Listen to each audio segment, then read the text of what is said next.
Welcome back, Better Agents. Nicholas Ayers coming to you live from Better Agency HQ.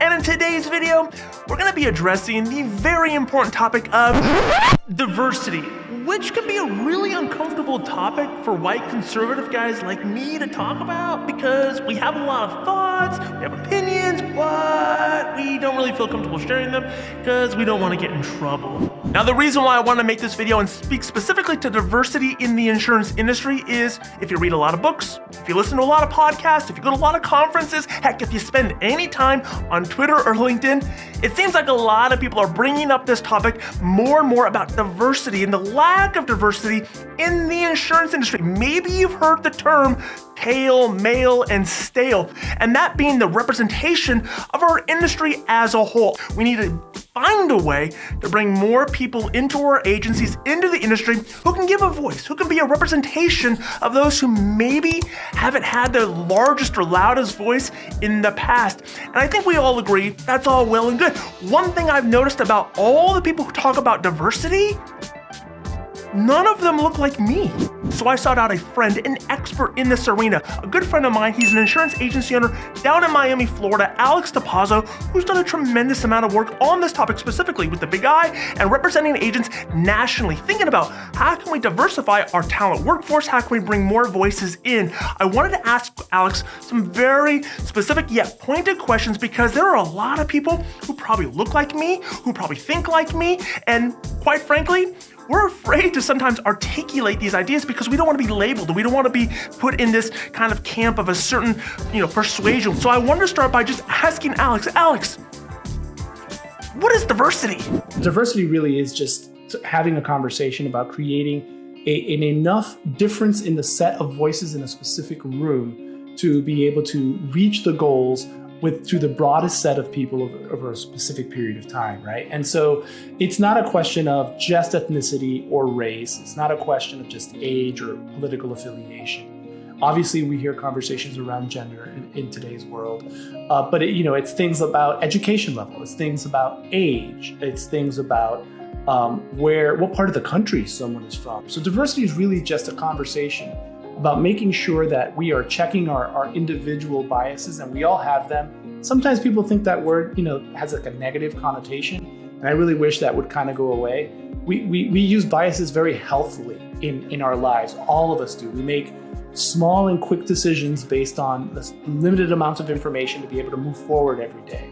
But as we're running a business, some of those biases really do need to be checked, right? We need to ask ourselves who we're serving, and are we doing the best job of serving those people? And are we representing ourselves in the way that actually allows us to do that job? And that's really what the conversation around diversity is. And that looks really different for agencies in, say, a rural Midwestern state than it would in an urban area like I live in Miami, Florida, than it would look like in Arizona, or almost anywhere else out of the country. One of the interesting things that begins to happen whenever you have conversations around social issues like diversity is everything begins to become polarizing. Everything becomes controversial. Where did this come from? Why is that the case? Why does it always feel like we have to pick sides and we have to pick up our rocks and we have to figure out who the enemy is, who our allies are, and how do we make it us versus them? How do we get on the right side of history? It seems like words take on new meaning every single day, and there's always something that triggers us. Just the word triggered itself seems to mean a whole new thing that triggers us. How do we get past that? I wanted to get Alex's take on this to figure out how do we overcome these different mile markers, or these different, for lack of a better term, these different biases that we have so that we can make real progress. If it's true that having more representation, having more voices in the room allows us to reach a greater group of people, that we can make more money in our agencies, then how do we do that without making this awkward, without making it taboo, something that's impossible to talk about? A lot of times people are like, I have no idea how to do this, and I may say the wrong thing or do the wrong thing, or I'm afraid that if I say it this way. Well, number one, just like speaking another language, most people give you the benefit of the doubt up to a point, right? Usually if you're watching one of those hidden camera shows and they have like an overtly racist individual saying something terrible, it's like to the third comment before that person stands up and starts yelling at you, all right? So okay. You said you get that space. But if you want to learn more, we'll reach out to the people within our industry that can help you learn more. Your carriers, all of your carriers have employee resource groups who are specifically geared towards many different types of subgroups within our industry, whether it's ethnicity, whether it's age, whether it's gender, whether in religion in some cases. They can give you resources. Your local organizations, like I said, the Big I has an entire council dedicated to looking at this problem and creating resources for it. Reaching out to some of those hyphenated organizations, they are, at least the ones that I have been exposed to, are way more and than you would expect them to be. They want you to engage. They want to engage not just the people that look and feel like them. That would make no sense. Yes, those people are attracted to these organizations, but they want to engage with everyone. They want to work together to build a better industry. So you would be surprised how welcoming they might be talking to your local chapter of the NAAIA or the LAAIA or the CAIA, or many of them that exist throughout the country. I think we can all get on board with the idea that we want to make more money. We want to grow our agencies. If you're an insurance agency owner, you're looking for ways to grow the agency, get more people into the agency, customers that they want to buy insurance from you, and really they want to stay for a long period of time. That's the ideal situation. What diversity allows you to do, and by having other people of different persuasions or voices or backgrounds or thoughts, whatever the case might be, we can reach people that otherwise would not have been reached. We can bring people in who spend money in our agencies, who grow the profit margins, who grow the bottom line number, and we can have those. It's like different arms and different limbs on the body. I can reach out to things that perhaps the other arm, the other tentacle, the other limb couldn't otherwise get or attract. We all agree that we want to make more money, and our hypothesis is that the more voices that you have in your agencies that don't necessarily look like everybody else or sound like everybody else or think like everybody else is a good thing for the agency's bottom line. So it's not a question of changing our individual selves in the sense of who we are at our core. The question is about adding to who we are and what we are. It's not about changing who you are by having something crammed down your throat. It's by expanding who you are, by opening the opportunities that are available to you as a human being to go beyond what you maybe have already, conquered, that space that's within your circle.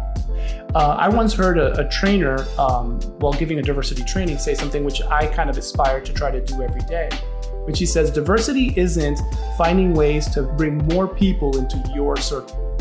Diversity is expanding your circle so more people fit in. There's this prevailing thought that a lot of people are starting to have when they hear people address the topic of diversity. They hear somebody talk about it and these opinions begin to form where it feels like that the only thing that matters is this one thing. The only thing that matters is the person's skin color. The only thing that matters is their gender, or the only thing that matters is their sexual orientation. And when we form those opinions, it becomes very easy to dismiss everything else and to only look at it through that lens. And a lot of people, they throw the baby out with the bathwater. They don't want to hear the greater topic at hand. They don't want to discuss the nuances or the context involved in all of those points because it just feels like that's the only thing that matters. And so I wanted to get Alex's thoughts on this topic, on different words that have different meanings or can trigger people in a particular sort of way, and what he thinks about this. I would say that's a very natural feeling.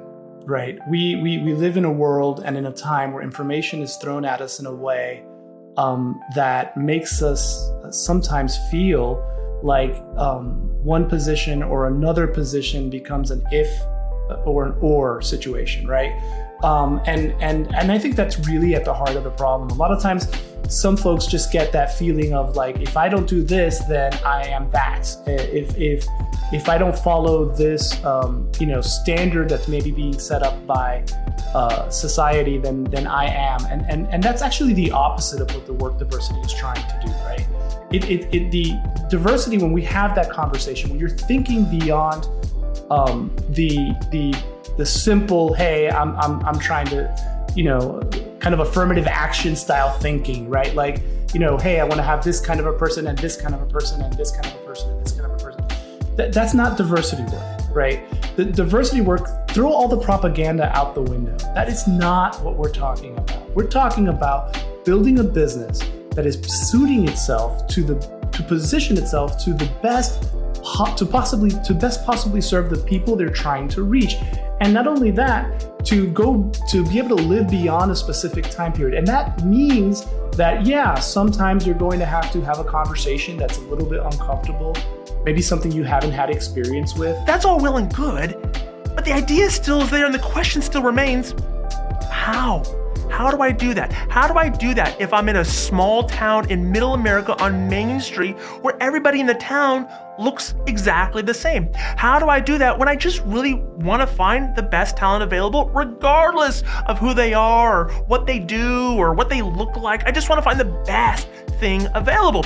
How do I do that? What are the very tactical ways, the steps, the things that I could be doing, the places I can be looking? I wanted to get down to the heart of the matter and find the nitty-gritty answers on how we can bring more diversity into this space. So part of that conversation goes to where you're looking for those jobs, right? So obviously putting that job posting on Indeed isn't necessarily the only way to do that. It's one way of doing it, but you're not always going to get that diverse representation that you're looking for. So you may have to look for it in places that you hadn't quite looked for, right? So reach out to your local historically Black college or university, right? And those universities don't just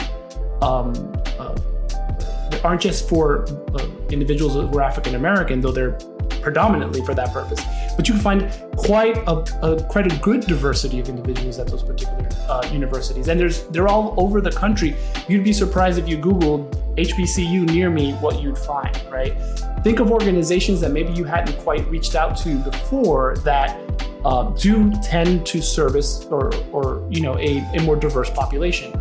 If you're talking about colleges, Greek organizations, right? They are great and they're diverse by nature, right? So you're going to get a different pool of individuals than you would just simply by putting the job posting out there. Again, nonprofits in your neighborhood who are looking to place these people in jobs. Thank you so much for watching this video. Make sure you're subscribed to the channel and do me a huge favor, comment down below. I know this is a sensitive topic to some, it could be polarizing to many, but I'd really like to know what your thoughts are. How can we bring in more people from different backgrounds, more voices that could articulate the same message, the same value proposition? How can we bring that into our agencies, into the industry at large? Comment down below, let me know your thoughts. Thank you so much for watching this video. We'll see you again on the next video.